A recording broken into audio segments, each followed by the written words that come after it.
apprennent forcément ce même outil dans la mesure où, comme j'ai dit tantôt, si le collaborateur ne sait pas l'outil que vous lui appliquez, il ne l'accepte pas. S'il ne sait pas l'indicateur selon lequel vous l'évaluez, il n'acceptera pas votre évaluation. S'il ne comprend pas ce que vous faites, il n'acceptera pas.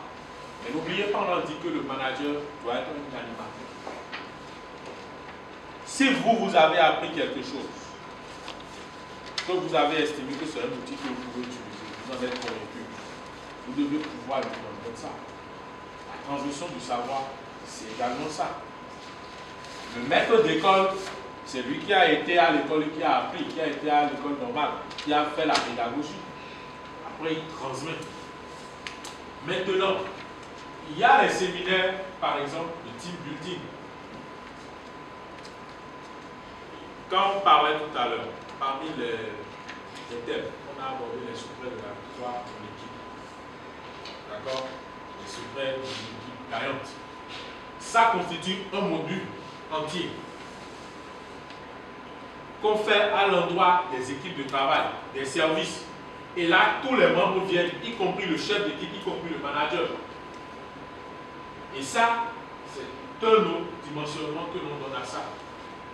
Il y a les team building, où on va faire des exercices à tous les membres de l'équipe, on les met en situation, on leur pose des cas et ils travaillent parfois, ça dure une semaine.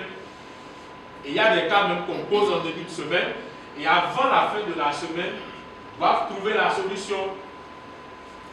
Donc quand le séminaire est fini, enfin la formation finit le matin, les après-midi c'est pour les travaux en atelier et ils le font.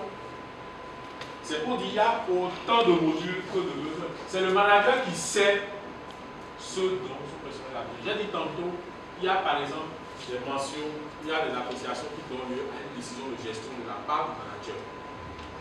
C'est vous qui devez pouvoir identifier les besoins de renforcement, de capacité de vos collaborateurs.